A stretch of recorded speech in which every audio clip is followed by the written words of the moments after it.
This afternoon, Ajahn Brahm will take us to the next part of our journey, which is transforming the heart. So Ajahn, pass over to you. Okay, transforming the heart. There's a question in the box here, but I'll answer it at the very end.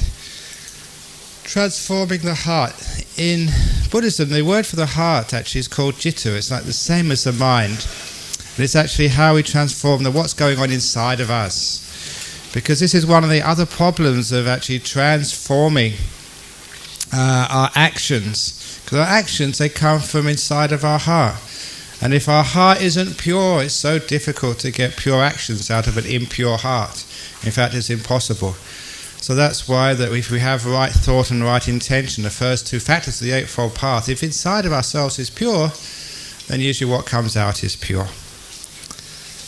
And if what's inside of you is impure, then what comes out is usually impure. And it's one of these old stories which I've told. I don't think I've told this for a long time now. This was the story of the monk who actually joined not a Buddhist monastery, a Christian monastery. And some of these Christian monasteries are so strict. And in this particular monastery, it was so strict that they had to keep noble silence for 7 years. They weren't allowed even to say one word at all. But after 7 years, you could go and see the abbot. And you're only allowed one sentence. The idea was that when you went into the abbot's room, you can actually give him some idea of how you were doing, to say something profound, something very, very wise, to give him an understanding of your state of spiritual progress. So this young man, he'd been in the monastery 6 years, 11 months, and 30 days. Tomorrow would be the first time he'd spoken in over 7 years. So you can imagine how excited he was. He hardly slept all night. And he started thinking about some really impressive sentence to tell his abbot. Something which would actually tell him how he was really feeling inside. And the good work he'd been doing in the monastery, and his wisdom and compassion and all those things. He needed one sentence to try and put it all together.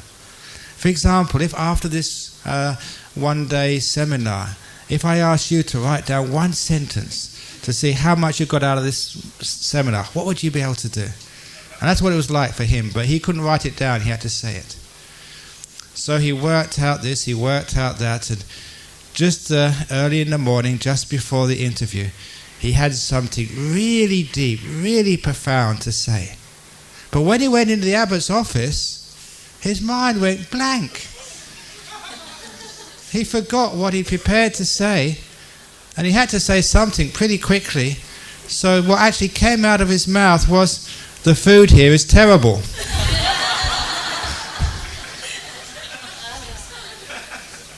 It just came out like that.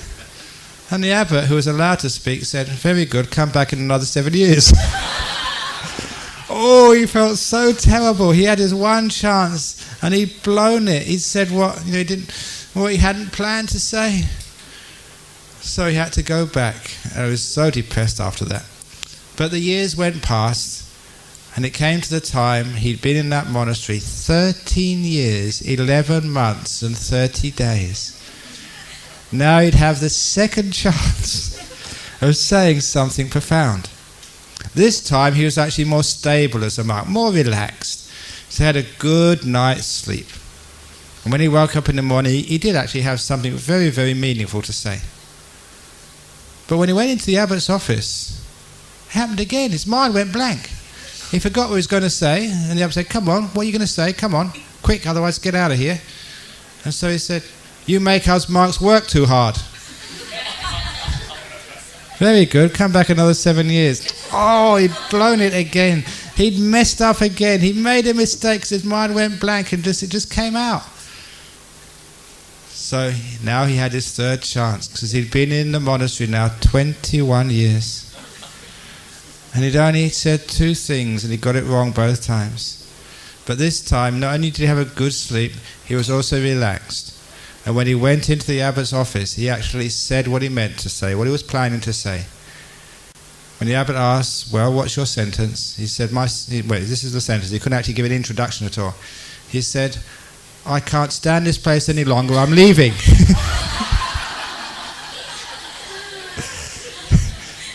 And the abbot replied, it's a very good job because you've done nothing but complain ever since you came here.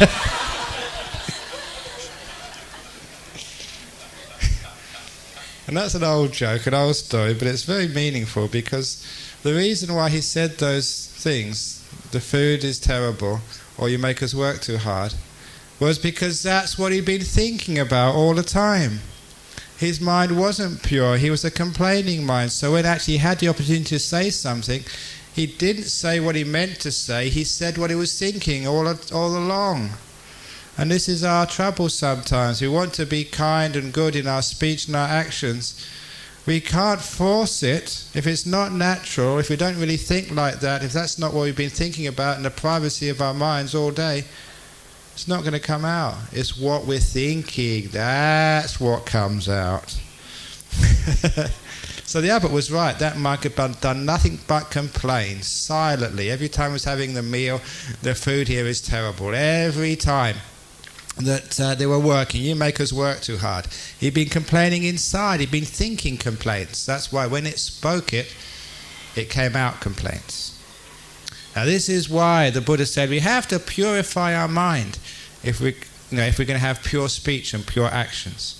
At first it's true that our actions, we do good, as you were saying earlier, because it's just actions and speech. But afterwards, when we be good, it's coming from the right place. We're purifying our mind. And the whole job of purifying your mind is a practice of meditation. Now, the practice of meditation to purify your mind, you've got to know what you're talking about by the mind, first of all. Many people talk about the mind, but they haven't got a clue what that thing is, because they haven't spent time looking at your mind. Now, to be able to see your mind is not an easy thing to see. You do need to be still as well as mindful. This is an old question which people ask in Buddhist meditation. How much stillness do you need? How much samadhi do you need? And how much insight do you need? How much vision do you need? And the answer to that question comes in a story and an anecdote from my life. Because when we went to our monastery in Serpentine, which is about 60 kilometers south of Perth, it's built on top of a hill. And as I said to you before, the reason why we built our monastery on top of a hill is because holy people are always supposed to be living on top of hills. I always used to say you never hear of holy people living in swamps. But someone actually pointed out to me there's a movie called Star Wars and there's some character called, I think it's Yoda, who actually lives in a swamp. He's unconventional, that's all I can say. Because most holy people live on top of mountains or hills. So our monastery is on top of a hill. It's quite a steep hill. The road which goes up to that hill is about just over 2 kilometers long. Now the point of this story is that for maybe over 10 years, I'd always be taken in a car up and down that hill. And after 10 years, I really thought I knew my monastery and its surroundings. I really thought I knew that hillside. But it happened one day. It was a nice day, not too hot, not too cold. It was a sunny day. I had some time. And I thought I needed the exercise. So I asked the driver, let me down at the bottom of the hill. I'm going to walk up for a change. It's only 2 kilometers. It's not really that far, even though it's a steep hill. So I started walking up that hill. And as I started walking up, it was a very, very strange experience. Because as I looked around at the scenery, it was unrecognizable. It was like seeing that hillside for the very first time in my life. I saw things I'd never noticed before, and that hillside looked so beautiful, much more beautiful than I'd ever thought. And it was such a strange experience to me that I was wondering, what's going on? Why is it that I've been going up and down that hill for 10 years and now I'm seeing this hillside for the first time? So I stopped I stopped and gazed, and stopped still and started gazing at that hillside. It changed again. I started seeing things which I never knew were there, and the whole hillside became so much more beautiful and much richer in detail. And it was such a strange experience for me that I thought about that for many days, and I soon understood why these things were happening. It was basic science, basic anatomy. If you really contemplate it, if you are in a car and looking out of the window, your senses just don't have time to register all the details. Think of like the sight. The light hits the back of the eye. And if you're going in a car, the scenery changes so quickly that actually the light doesn't have a chance to really establish itself on the retina and the mind for you to know what you're doing before you have to go on to the next object. When you're looking through a speeding car, things change so quickly, your senses just do not have time to fully register what's going on. All you see is shadows of reality. The colours aren't rich, the details are all blurred over. It's not a true picture of what's happening. It's the same when people speak too fast. Sometimes the last word which is said, you haven't really understood that yet, and you have to go and think of the next word. Things go so fast, you never truly understand them. So when I was going slower, walking, rather than going up at 80, 90 kilometers an hour, when I was only walking up that hillside, my eyes, my ears, even my mind had more time. What I saw, it had time to actually establish itself on the retina and the back of the eyeball, and my mind had more time to see it, to know what was going on.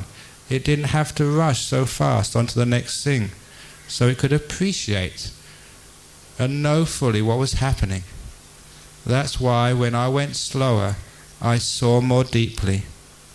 And when I actually stopped, all my senses had all the time in the world for the images to fully form, and for my hearing to fully hear, and for my mind to fully know what I was experiencing. I had the time. I'm not sure if any of you have developed develop your own photographs. This is in the age before digital cameras. I remember at a university, just science class, doing some developing in the dark room. And as you actually put that photographic plate in there, and as it starts to develop with the chemicals, you can see the image appearing slowly, slowly, slowly, as it becomes more rich in colour, more detailed. It's a slow process as it forms the image. That's what happens in your mind as well. If you stop it too quickly, you don't get the full image with all its brightness. That's what was happening to me when I was looking through the window of a car. Things were going so fast that I could never truly see the details of what was going on. Those of you who live in some apartment or some house somewhere, you may think you know the street in which you live. If you've always been going in a car, in a vehicle, from your garage down the road and back again in the evening, I challenge you, try walking along that road one day, and you'll know what I knew then. You will see many, many different things. You may have been going up and down that street in your car for years. When you walk, it will look different. Now you can understand why we meditate, to slow the mind down first of all. Because if too many things are happening in the mind, if your mind is going too fast, what you see is actually not the full picture. You assume that you know what's going on, but because the images are changing so rapidly, you only get a fraction of the information before you have to go on to the next thing. Now, unfortunately, that's most people's lives. We rush around so much, we always have so many things to do, that we never fully appreciate even one thing.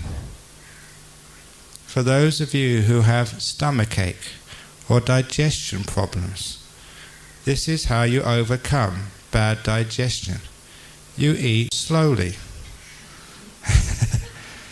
And I say that because what happens when you're eating, when you put some food in the mouth, the whole point of putting it in your mouth and having nice tastes is that once it tastes good, then all the saliva starts to come out of your mouth. All of the bile and other juices come out of the digestive tract to fully digest it. It has to be delicious, it has to taste nice for those juices to be stimulated to come out. If it doesn't taste nice, the juices just don't come out. Just to show you what I mean, think now of your favourite food. Just think of it now, just the one you really, really like. You can see the saliva start to come out. And that does not work for food you don't like. So the point is that appreciating and tasting your food fully will actually get all those juices coming out. Now if you're eating, you're talking to somebody, or you're eating really quickly because you've got to come back for this session this afternoon or whatever else you're doing, if you're eating very quickly, because you're not being mindful of the taste, you don't fully know them, those juices don't get secreted. So the food goes into your stomach, there's not enough juice to digest your food. So you have a bad digestion, you don't get the main benefit from the food, you get sick and weak because you're not fully digesting what you're eating. It's important to do things slowly so you can fully know, you can fully appreciate these things. Now if that's what happens with eating, imagine what it's like with living life. I don't know how old each one of you are, how many years you've lived, but how much of life do you really know? Or have you been going so fast, like my simile of myself going in a car for 10 years, thinking, assuming I knew where I was going, I knew my surroundings, and being shocked to find how little I knew, because I was always going so fast. Strange thing happens when you slow down your mind. Instead of going from one thing to another, you slow down and stop. And when you start to stop your mind, you tend to see much more. Here's a simile for you. I do many similes with cups. You haven't heard this one for many years now. I don't think I did this at the Chempaka retreat, so this is a new one for you. I hold up a cup and then over the top here, and I ask you, what is this? What is it? Anyone got any idea what this is? Yeah, what else is it? Yeah, anything else? Vesa, anything else? What else can you see here? Hand, yeah, the design. Anything else? Nothing. I've already making a point here. The longer you look, the more you see. When I first held this up and said, what is it? You said cup. Is that all it was? It's much more than that. But a lot of times we look at it quickly, we say it's a cup, we think we've finished our task, and we go on to something else. And that's why we never really understand what this is, cup. The person you're married to, who are they? Sometimes we think we know them. And in a marriage, in a relationship, if you really think you know your partner, that relationship is dead. Much of a relationship is always discovering new things about the person you're living with. That's what keeps the relationship alive. Discovery. And a lot of times we actually close our minds off to new things because we're not still enough to see. So next time you see your husband or your wife, just as if holding up, who is this? Don't think you know, because if you think you know, you'll stop looking. Hold it up, and amazing what you might find in them. Because you're not going fast, you see more details. You see more of the person you live with. You see more of a cup. You see more of life. What is life? We go so fast, we don't really understand what it is. That's why people can be 60, 70, 80, 90 years of age, and they still don't understand the meaning of life, what it is. That's why 60, 70, 80 years of age, they still have to go to Buddhist temple and listen to talks by people like me. I kept telling people, my job as a teacher is to get rid of you. My job is actually to get rid of all my disciples. It's actually to get you so wise, so enlightened, you don't need to come to the BGF ever again. And I must be a terrible teacher because some of you keep coming back every time. Imagine if I was a school teacher and I was teaching, say, grade 6, and they kept on coming back year after year after year after year. I'd be a terrible teacher. But if we slow down, we can see more. And there's another aspect of slowing down which I'd like to emphasize here. Because when I slowed down and stopped, it wasn't just that the hillside had more details in it. It wasn't just I saw more, but what I saw appeared more beautiful. And that actually was quite strange. But when I contemplated it and found out what that meant, I understood a lot about Buddhist meditation and the path to enlightenment. The slower you go, it's not that you get more insight, but you also get more happiness. Just as when I was going slowly, the colours had more chance to register in my retina. When I stopped, the colours fully formed, the detail formed. And nature is beautiful. It's suffering only when we go so fast and we don't appreciate what we're experiencing. But when you start going slow, happiness comes in your mind. And the hillside looks incredibly beautiful. It's the same that when I was a young monk. Sometimes you had a lot of suffering as a young monk. And I remember when, again, Ajahn Sumedho, he told his story, he was having a particular difficult time over a few days, and Ajahn Chah came up to him, saw he was suffering, and asked him this question. He said, is my monastery suffering, or are you suffering? Where does that suffering lie? Is it within the monastery, or is it within you? And of course it was a very good question, because it was obvious that the suffering was not in his monastery. If it was, then you'd be suffering all the time. You'd never have any happiness at all. The suffering was in him. That's where the problem lied. The fact that we don't have happiness, suffering is not part of samsara, in the sense suffering is out there. Suffering is in here, is in you. It's not the monastery is suffering. It's not the world is suffering. You are suffering.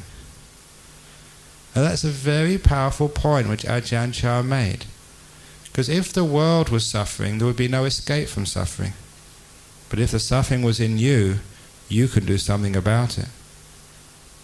And this is what happens when you go slow and you start to see the world. The world actually looks much more happy and more beautiful.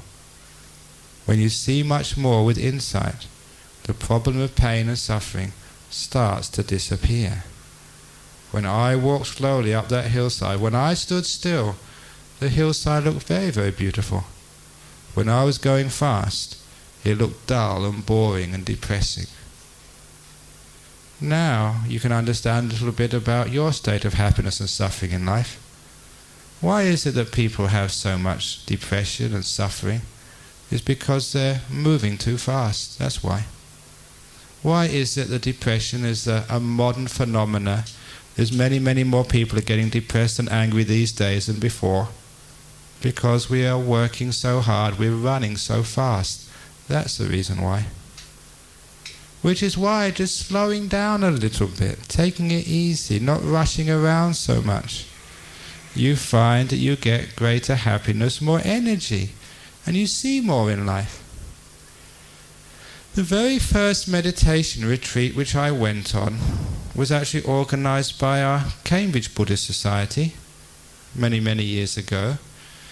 And I volunteered to go on that one. I paid my money, and In those days there was no retreat centres at all, not even Christian ones. So we hired a boarding house, about 3 boarding houses, and had people staying in all the rooms. Vacation time, so the boarding houses, usually filled with students, were empty. And we meditated there. A strange thing happened was that in Cambridge, in the university, the boarding house food was notorious for being just so unappetizing. It was usually things like mashed potatoes and just vegetables which had been boiled so much they didn't taste of anything at all. And the boarding house people they didn't have much money to spend on nice sauces, and they didn't have much expertise on cookery. They weren't chefs, and the food was just so awful, and it was notorious for that. But when we went on this retreat, when it came to the lunchtime, the food was delicious. I mean, it really tasted nice. And at first I thought, my goodness, we must have struck lucky. We must have got the best boarding house chef in the whole of Cambridge, that the food was just so tasty. And I thought the happiness was with the chef, was in the food. It was only later, when I became a monk, I realized, no, it was nothing to do with the cooks. It was to do with the one who was tasting the food. Because I was going slower, because my mind had slowed down. Just like slowing down, walking up that hill, I could appreciate the taste of the food more. I could actually receive more of the tastes when I was eating it. And you may have had that experience yourself. Whenever you've gone on to a retreat, a time of quiet, the food which you eat will always be exceptionally delicious. And it's nothing to do with the cooks. It's to do with your mind. You've started going slower. So all of you who like nice food, you should come on a retreat. You should meditate. If you're going out one night, if your boyfriend, your husband or your wife, if they're going to take you out to a beautiful 5-star restaurant, and they're going to pay all this money to cooks, great chefs who are the best chef in the whole of Kuala Lumpur, and that restaurant has been written about in the social pages, and the who's who of society goes there, then if you really want to get your money's worth, half an hour beforehand, meditate. So when you go in there, your mind is just so slow and so clear. You can taste every part of that delicious meal. The point of the story is that the more slow you go, the stronger your mindfulness, the more information your senses receive, life becomes more rich and more beautiful and more happy. That's one of the reasons why meditating monks are happy. We experience the same world as other people. The same data comes into our consciousness. We're going much slower, though we can appreciate much more. You literally see much more. Which is another reason why you can be so forgiving and compassionate to others. When you're running around going fast and you see someone, you can't truly understand who's standing before you. You can't see them deeply enough. But when you're going slowly, even just this awful prisoner like I was talking this morning, because you're going slowly, you can see much more inside of them. You can even see their beauty. Because your mind is still, you can appreciate even criminals much more. You can see their beauty, and they know you can see it. Life becomes more beautiful and happy the slower you go. So that's the second part about meditation. It's not that you see more, but you become happier, you become brighter people. So when we say like transforming the mind, you're transforming not just insight, but also happiness. You get two. It's like the free gift which comes along with insight. It's part of the same package. You get happiness as well as deep seeing. And this is actually how we transform our minds. As you practice this slowing down your mind, letting go of all this wanting this and wanting that, so you become more peaceful, more still. Your mind goes slower. You become happier, you have more insight, you see things more deeply. And it even means that your relationships become much more rich and meaningful. You're becoming more sensitive to the person you're living with. You're literally seeing much more, and you're appreciating them much more. It's always the case when people come to do some meditation with me. I told this story last Friday night in Perth, and someone came up to me afterwards laughing and say, that happened to me today. Because what the story is that sometimes people want to come to meditation, but they've been working so hard and they're tired, they've got so much to do, and there's a good movie on the TV tonight. And their children says, Mummy, you must go to meditation. I don't feel like going. You must go, Mummy. Why should I go? Because, Mummy, you're so grumpy when you don't go to meditation. And I told that story last Friday in Perth. Afterwards, this lady came and said, she was laughing all over her face, I didn't want to come this evening. My 7-year-old daughter sent me. And she said, if I don't come to meditation, I'm just so grumpy and tell her off. The children know that with meditation you become more sensitive, more happy, more kind.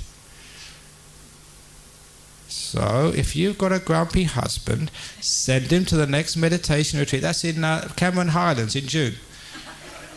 Give him some money to say go. And if he says, I don't want to go, go. Why should I go? Because husband, you're such a grumpy husband, but if you go on a retreat you'll be so nice. And it's true, it works. Because what's happening, because you're slowing down, you're appreciating life more, you get more happiness, you get more insights. One of the first insights which I got when I was a meditator was what I was talking about this morning, about seeing the benefit of virtue. When my mind was still, you could see, why did I want to hurt anybody? I became so sensitive when you were meditating, you just could not hurt anybody. You know, how can I hurt my friends, even my enemies? I don't want to make them unhappy. What do I want to do that for?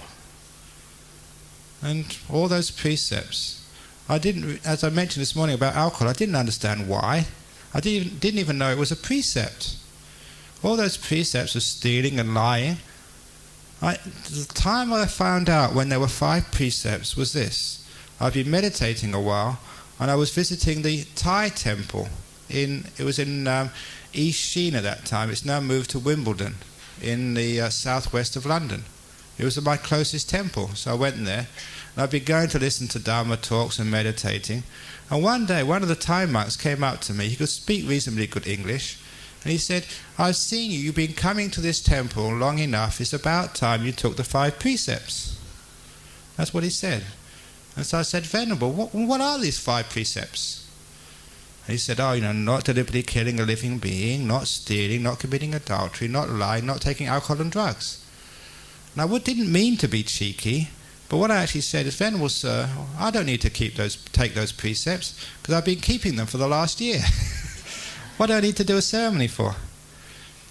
And I'd actually discovered those precepts for myself. No one taught me them. I saw them because I was becoming sensitive in my meditation. It didn't make any sense to me to lie, to steal, or to take alcohol or drugs. Why do that? I had enough happiness without it. So the meditation was giving me an insight, a wisdom into why we should keep precepts, why we should be compassionate. I even became a vegetarian as well. No one told me to. I became sensitive and think, I don't need to eat the flesh of animals. Why do I want to do that for? It just became natural. I wasn't doing it as some sort of penance. I wasn't trying to be some goody-goody, the best Buddhist in the whole of Cambridge. That wasn't my point. I felt like this was a natural thing to do. What it taught me is when you purify your mind, when the mind becomes still, when you transform your mind, the whole of the rest of your life starts to transform as well. It's not just precepts, it's also compassion starts to arrive from a still mind. As Buddhists, we're supposed to be compassionate. And it's true that people do go to the temples and they release animals. And then when they go home, even before they get home, they shout at the car which cuts in front of them. They can be they can be compassionate to the animals in the temple, but they're not compassionate to other drivers. Or when they get home, they're certainly not compassionate to their husband. Now, what's going on here? It's because it's only a forced compassion. We're compassionate because we think we should be compassionate, that's all. And it just becomes some game which we play. It's not really coming from the heart. And I've always found that once you are meditating, you become still, you become so sensitive to other beings, the compassion becomes a natural response. You're kind because there's no other choice. Some years ago I went to give a talk. Actually, it was the top school in Perth. I think it came top of the tables this year as well. St Hilda's, an Anglican girls' school. And I gave a talk about Buddhism, and afterwards the principal, the headmistress, invited me for tea afterwards. We had this really interesting discussion. Now, she was saying, because she was an Anglican, she was saying compassion, love always came from God. And I said, no, compassion, love comes from emptiness, from stillness. We had this amazing discussion. We should have recorded it, because she couldn't really consider, how can compassion come from peace, from emptiness? And that has always been my experience. From a God, sometimes it's not compassion at all, but it's punishment, a fearful God.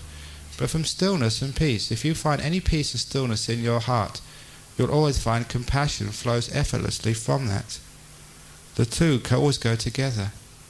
If you really think about it, when you're really still and peaceful, that you yourself are satisfied, you're fulfilled, you're at ease, your own needs are gone in peacefulness.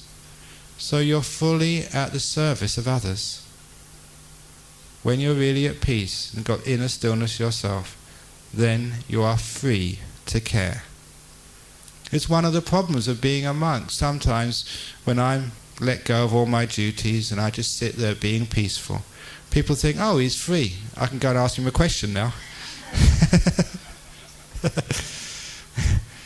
But if I was always busy, I was always reading something or writing something down, when I was sitting up the top there, if I was doing something all the time, and think, oh, I better not disturb him, he's doing something. But because I'm a monk who knows how to be peaceful, sometimes I'll just sit there being peaceful. So people think, oh, he's free, and they come and bother me. Well, the point is that I don't mind that, because if you're still, if you're free, you are available for others. If you're busy, then you can't have time for other people. Do you understand why compassion always comes from stillness, from peace? That's why that if you can grant yourself a few moments of peace, you'll find you're a far more compassionate person. So when you train the mind in stillness and peace, not only do you get insight, not only do you get happiness, you also get heaps and heaps of compassion. And the greatest compassionate people I've seen in my life are not the scholars, not the ones who have read all the books. It's not the ones who know everything. It's the ones who can be still and make their minds calm and peaceful. I always remember the first time my mind really got into deep states of calmness. And it was just such a wonderful experience, so much happiness. I just wanted to get to my teacher and just kiss his feet all over. That's actually how I felt. Such gratitude and such love for someone who'd showed you how to be peaceful. It's the greatest gift of all. We say the greatest gift is the gift of the Dhamma, but it doesn't mean the words or the ideas. It means the peace and the happiness which come from that Dhamma. It's not printing the books, it's actually seeing what the message in those books are and internalizing it.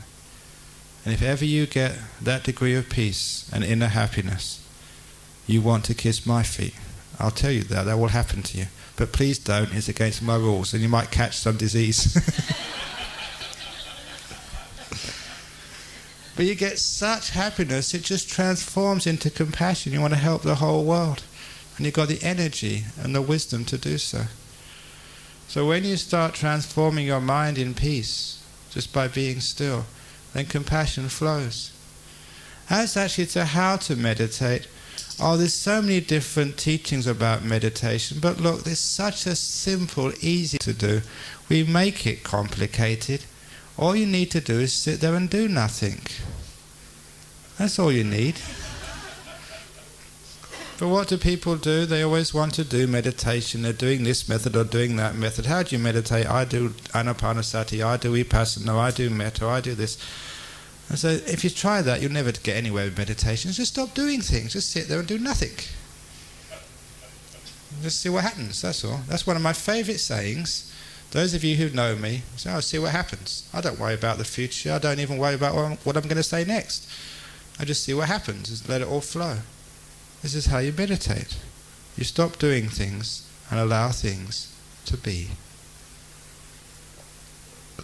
There are two types of meditation. Those of you who heard me say this before, be quiet. What are those two types of meditation? Anyone know? Sometimes people say samatha and vipassana, and I say no, that is wrong. The two types of meditation on a much deeper level are second noble truth meditation and third noble truth meditation. Second noble truth meditation and third noble truth meditation. You may not have heard that before if you haven't heard me speak. I'm the only monk who speaks like this. This is unique. Ajahn Brahm, I got the patent on this teaching. No, I haven't. Anyone can say this.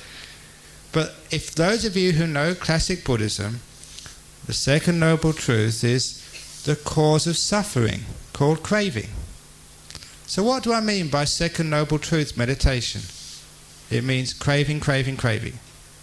I want to become enlightened. I want to get into jhana. I want to be peaceful. I want to be happy. I want to do this. I want to do that. I want to meditate the longest. I want to beat my record. 40 minutes, I'm going to do it an hour. I'm going to become enlightened. That's craving, wanting. Now, so many people do second noble truth meditation. They want, they crave, they want to be peaceful, they want to be enlightened, they want to solve all their problems. Sometimes people meditate because they want to get psychic powers. This is the first time I went to teach meditation in jail. It was in Canning Vale Jail. It was the top security jail in Perth. It had about 115 prisoners. About 108 of them or something came to my class.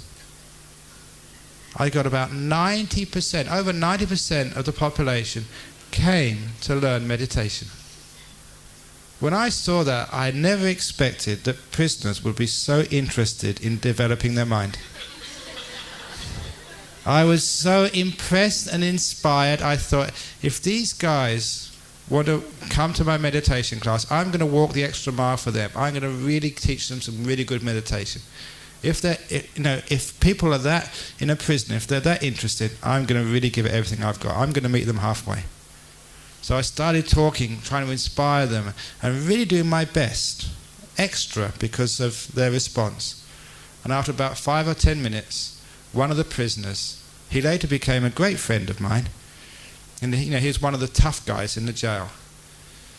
He put his hand up. He said, "Can I ask a question?" And I looked at this guy. He was big, a huge fellow, and very mean. And when someone big and mean says, "Can I ask a question?" you always say, "Yes, yes."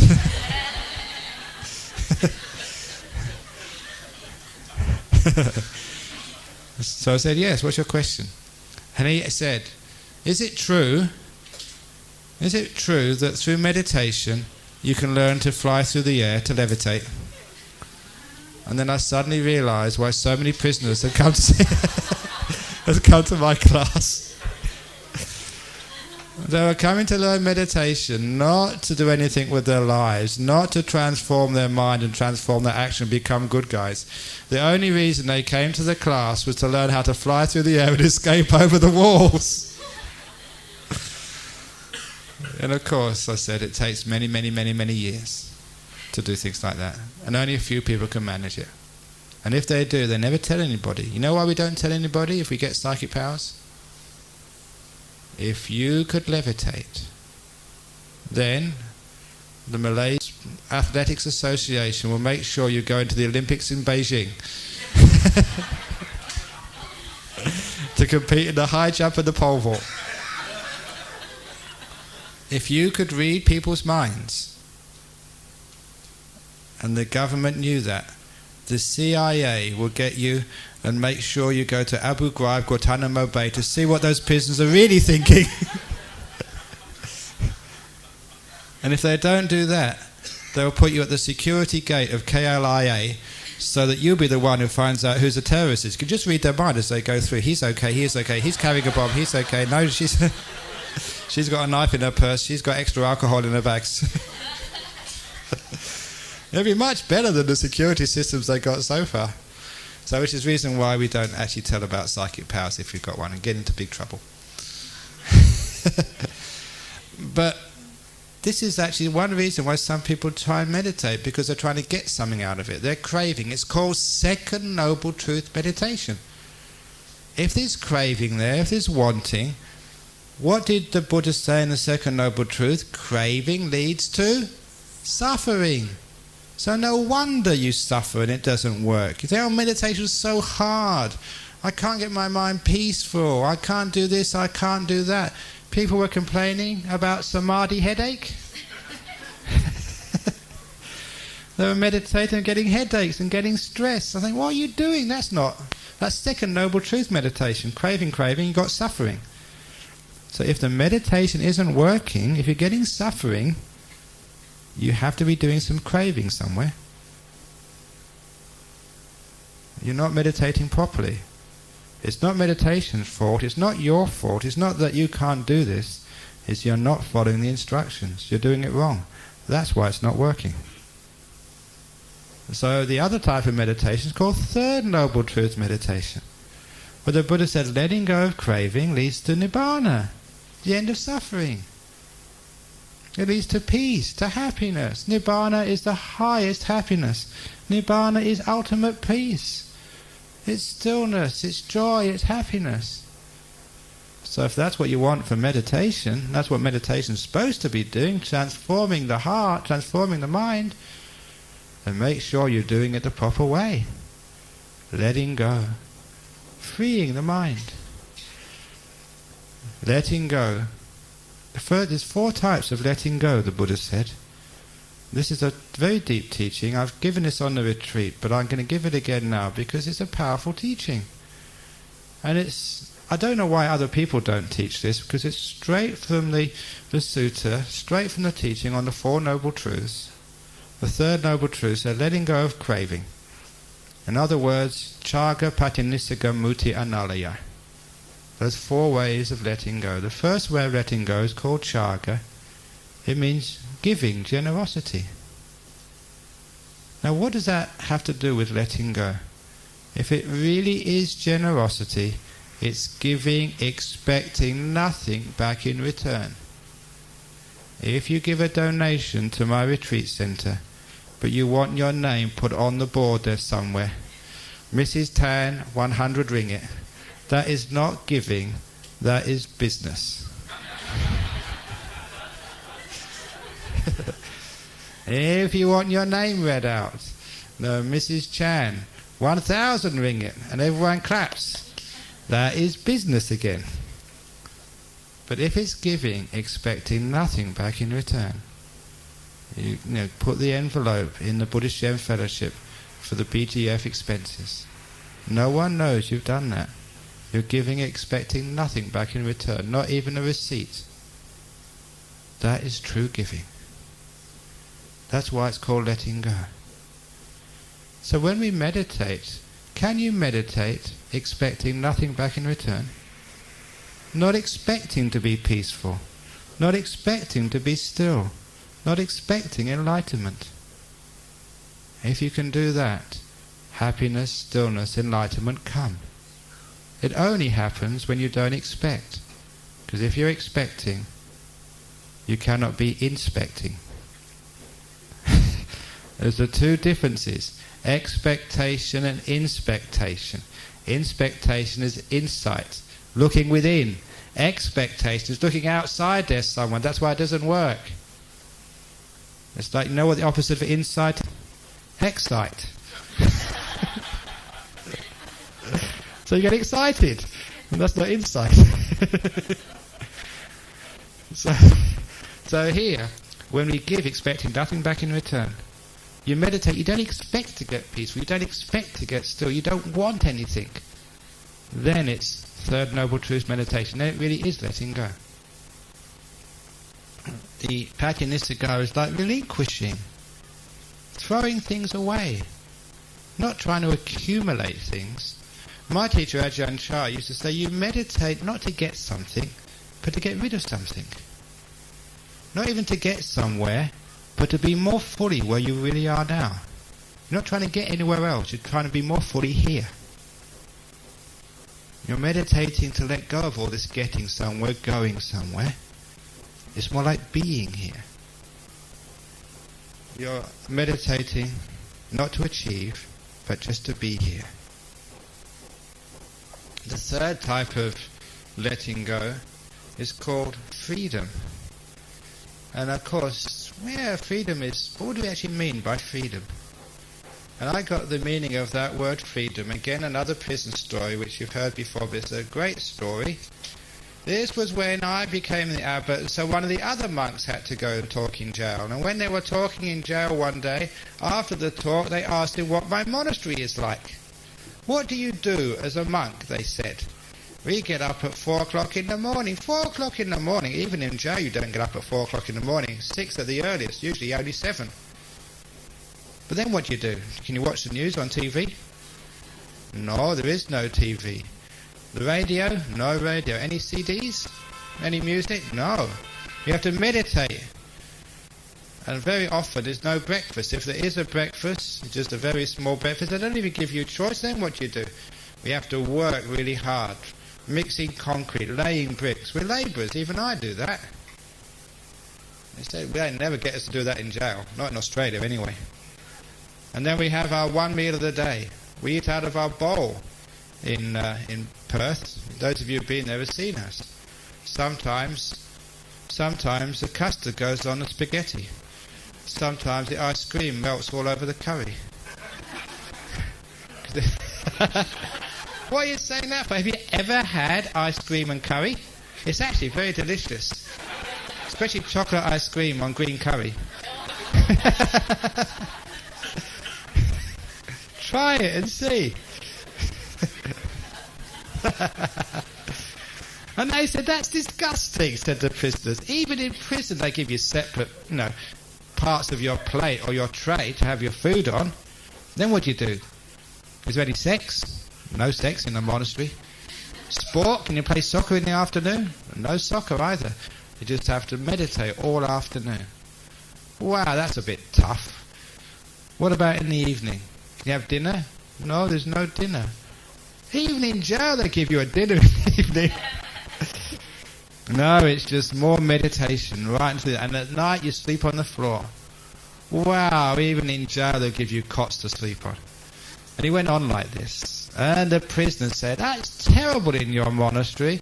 That's awful in your monastery. And one of the prisoners, forgetting where they were, said, that's terrible. Why don't you come in here and stay with us?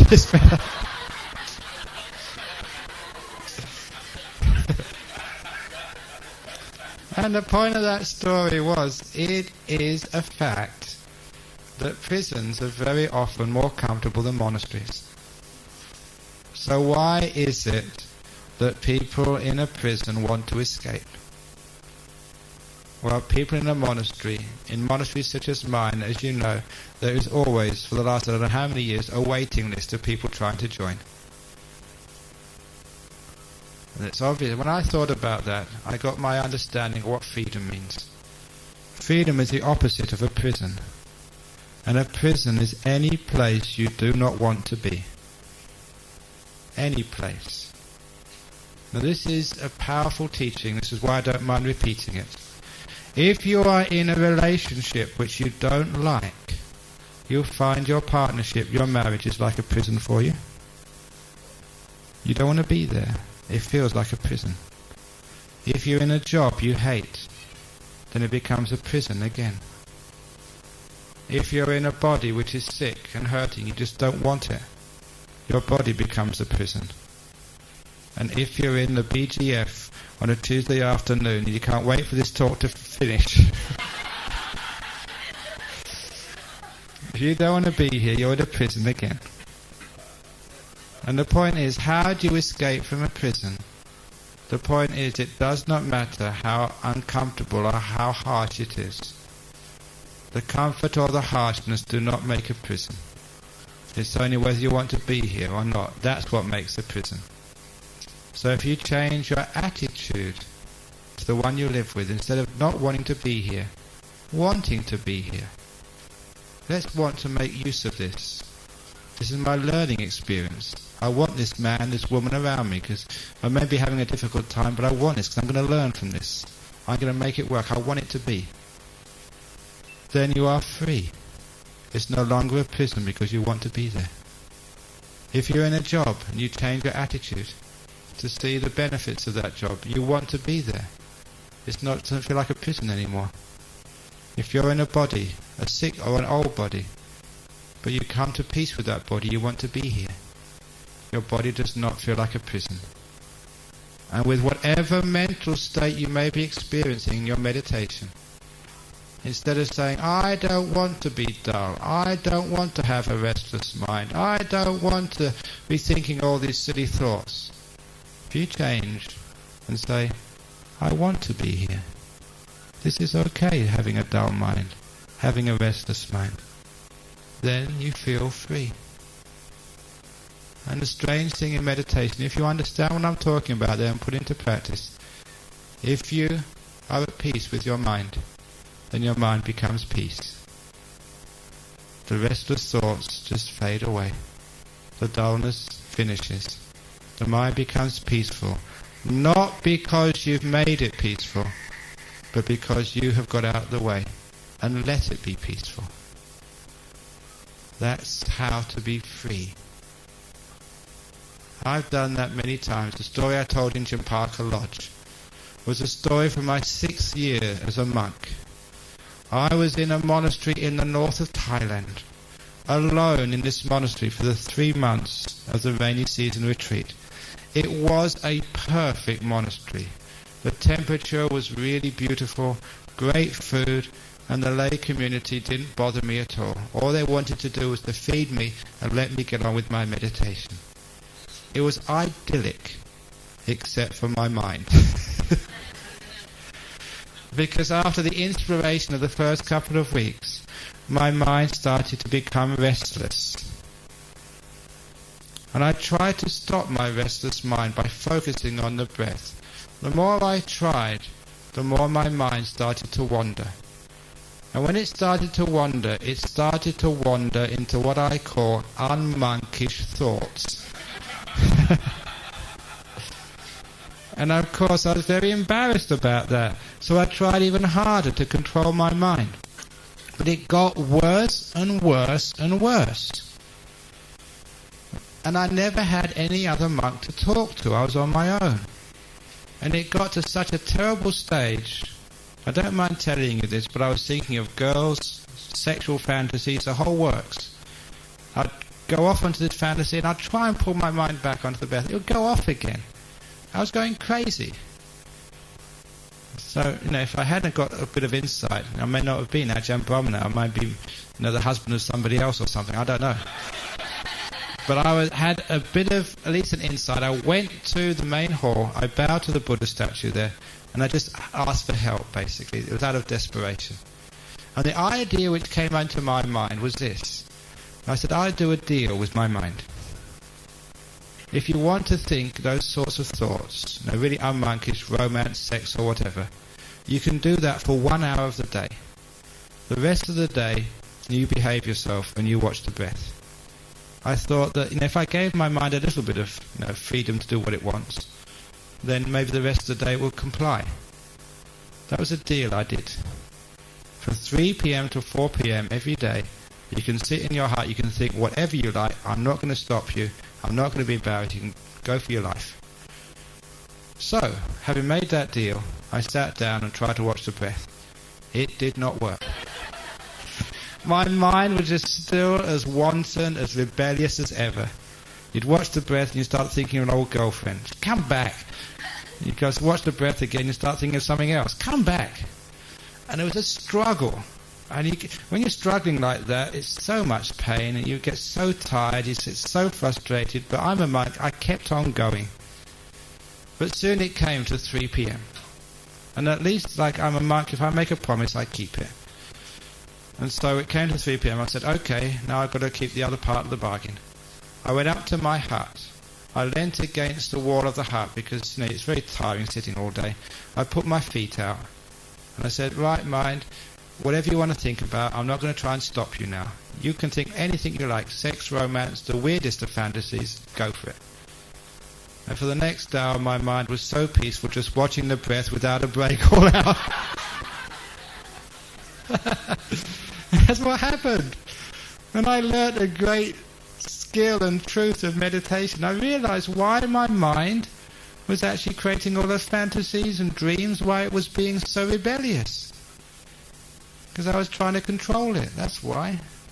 I was doing second noble truth meditation, wanting, controlling, craving. And this was the result. When I did letting go, if you want to be sexual fantasy, that's okay with me. Freedom. The door of my heart's open to you, mind, no matter what you ever do. And the point is that when you say things like that, you give it full freedom. It doesn't just go crazy. It goes peaceful. And when it became peaceful, I realized the third way of letting go. Freedom. Giving my mind freedom. The door of my heart's open. I'm not going to scold you. I'm not going to praise you. Mind, whatever you want to do, it's all right with me. I'm just going to watch. I'm just going to be peaceful. I'm happy to be here. No matter what. Just sitting here, that's good enough for me. If you're peaceful, you get into jhana, you go crazy, it's okay. When I gave it that freedom, I gave it peace. It showed me peace. And my mind became so still. And I learned an important trick in meditation. How to let go. Now you can meditate any old time. You start with crazy minds, tired minds, still minds. And I never try and control it. I just watch it with peace. Mind, the door of my heart's open to you, no matter who you are, no matter what you do. Unconditional acceptance. I just watch it like that. In a few minutes my mind is just so still and peaceful and bright. That's how to meditate. Not second noble truth, third noble truth meditation. And the last of the ways of letting go, analiya, is actually not having any place where things can actually settle and grow. What I call having a Teflon mind. So things of the past, they don't stick to you. It comes and it goes, and that's it. You know that Teflon surface, they put that on the frying pans, and it means that you don't have to wash them, everything just falls off. It's like a lotus, the water can go in it, but the water doesn't stick.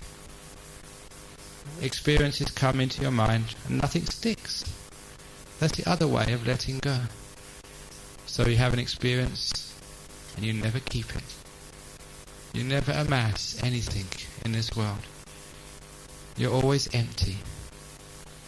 I use that as, Ajahn Chah used that as his way of teaching counsellors. He said, if you're a counsellor, if you're teaching others, if they're telling you their problems, as they do to me, as they do to many of you, he said, you are like a dustbin.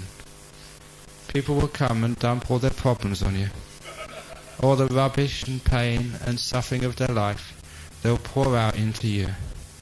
As a counsellor, you have to be a big dustbin, because sometimes people have a lot of problems.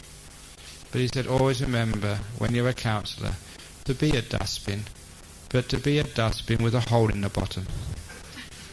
So when they pour things in, you keep nothing. It just goes right through you and out the other end. And that way, that when they leave, your dustbin is empty to receive the rubbish of the next person coming in. And after you've done all your counselling, you go home. Your dustbin is empty for your husband to pour all his... You never keep anything. I know it's just a wise teaching of a monk who never had any training in university or any counselling courses. Now what a wonderful thing that was. And that's actually in life as well. Never keep anything. Keep anything. You're always free and open for the next experience. Someone can give you a very difficult time, a very hard time in the office, but you don't keep it. You leave it in the office, so you don't take it home to worry your partner with or worry your children with. You have a mind which can let go, which doesn't keep anything.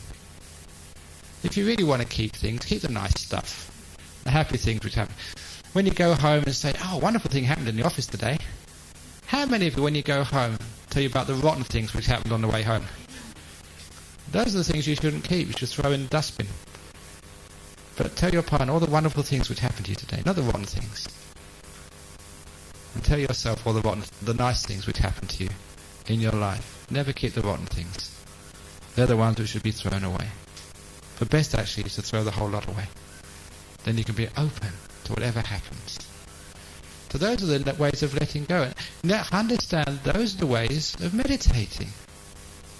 Now you can understand, should we focus on the breath? Should we focus on loving? Should we do insight? Do we do this? Do that? It doesn't matter what your object is, it's how you do the meditation is important. If you follow that way and giving, expecting nothing back in return, sort of this idea of like freeing the mind, being content, being just happy to be here. Don't matter what you're experiencing, just be content with it. Like, throwing away the past, throwing away the future, and being like a mind which doesn't keep anything at all. Then you know how to meditate. You know how to transform your heart. And you become so peaceful, so still. In that peacefulness and stillness, you will find happiness. You don't need to look for it, because it's right there in this moment. And you're such a happy person. And it's a happiness which doesn't need anything, it's just there. And you're someone, because of the happiness and stillness, you can really see deeply into things. You can see deeply into the people you meet during the day. You're sensitive to them and can really be compassionate to them. And you're sensitive to the people you live with.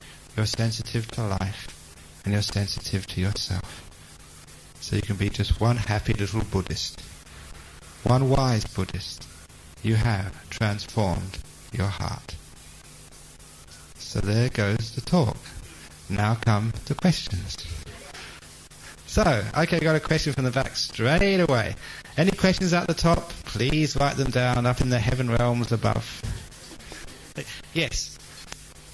What is the difference between the heart and the mind? Is the heart the moderator or the conscience of the mind? Because often one says this, I don't have a heart in me, but it's your mind that initiates that kind of thing. Yeah. Actually, it's the same as the difference between Ajahn Brahm and Ajahn Brahm. Exactly the same. Yeah. So there's the heart and the mind. I use them interchangeably.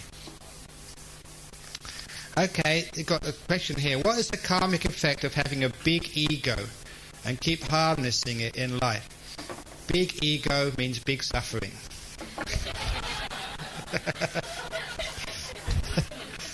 It is true. You can actually find that out. So little ego means little suffering. No ego means no suffering. That's right, yeah. I think this is Singapore. Said me about the ego. And my answer was, ego, she go, we all go.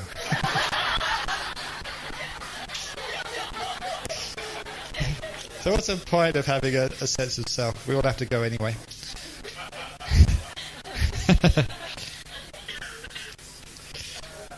Yeah, go on, yes. How do you equate, can you tell us more, how do you equate the learning for meditation equal to learning to die? Oh, that's right, yeah. Okay, yeah, sure. It's actually learning how to die and meditation. I think already I mentioned with having no expectations, no wants, being content. And it is very important that when you're dying to be content with your sick body, with your old body, with your dying body. Because sometimes people haven't got that contentment and they struggle. They struggle to live. They're not content with the dying process. They don't make peace with their death. And when people do that, they struggle to the very, very end. I've seen people do that. They're struggling for life. They're afraid of death, and they struggle, and their death is just so painful. And there's forces which they cannot conquer. They're dying and they can't stop it, but they try to. There's again big ego trying to control the process and thinking that they can stop death. So if we can learn how to just to accept things and be at peace with things and let go in this life, while we still have health, then when we come to that time we know how to let go and abandon this control and be content with the dying process. To be free, not to have our possessions and our loved ones stick to us. There's always many more loved ones coming in the next life. So you can let go of the old ones and get some new ones. Variety is the spice of life, they say. So when we think about that, we can learn how to let go. And this is what dying is. You're letting go of your family, your loved ones, your attachments, your body, and even your mind states. And the more you learn how to let go in meditation, the easier it is to let go when you're dying. You've been practicing, abandoning, letting go, putting things down. But in a deeper way, when you actually learn very deep meditation, I'm talking about the jhanas which I teach now, as you go into this meditation of letting go more and more and more, just by this no expecting, stillness, contentment, what actually happens is the external things disappear as you go more inwards inside yourself. And there's like stages of letting go which happen. These actually aren't always things which you do, there's just things which happen. You don't make these stages occur. This is just what happens on the journey inside. And the first thing which usually disappears is your perception of past and future. You come into a present moment awareness. All past and all future disappear, and that becomes like timelessness. You let go of the concept of time. And then the next thing which usually disappears in meditation is your thinking, all these words, all these naming. So you're aware without giving things labels. You go more deeper into the silence of the mind. And the next stage of letting go which happens is you let go of diversity to unity. You pick up one thing in the mind, which can be loving kindness, it can be the breath, it can be just like one thing which you focus on. And as you're focusing on the breath more and more and more, you notice that you don't hear things, you don't feel your body. That actually the bodily sensations disappear. All you've got left is the breath, and you don't know anything else which is happening around you. You can't feel your feet, you can't feel your hands. Your body literally disappears from your consciousness. You've let go of your body. And as you go deeper, the breath disappears. And that's actually, you've let go of, at that point, the five senses of seeing, hearing, smelling, tasting and touching. And in its place comes what we call this beautiful light, the nimitta. The samadhi nimitta it's called, this beautiful light which appears in the mind when the breath disappears. And that is a reflection of the mind, the sixth sense in Buddhism. Now it's at this stage when you can get familiarity with what we call the nimitta, this light in the mind, when the five senses of seeing, hearing, smelling, tasting, touching disappear. You get a great training in dying. Because those of you who have read about people who have had out-of-the-body experiences, or who have had those experiences themselves, you know what happens when you die. When you die, your body disappears and your five physical senses of seeing, hearing, smelling, tasting, touching turn off. They're not active anymore. And once they're not active anymore, you sense floating out of your body and going towards the light. That light which you can see in meditation when your five senses disappear is exactly the same as the light you see when you die. So, when you get to the nimitta stages of meditation, you see the light which appears when the five physical senses turn off. You're experiencing exactly what happens when you die. You're training. Doing research into what death's all about. In meditation, you're letting go of the body, letting go of the five senses temporarily. And you go into these deep states of bliss. You can't feel the body, you don't know what's going on in the body, you're very, very safe. You're in the jhanas. In death, it's permanent. In the jhanas, it's only just for a short time. That's why people in those deep states of meditation, sometimes people think they're dead.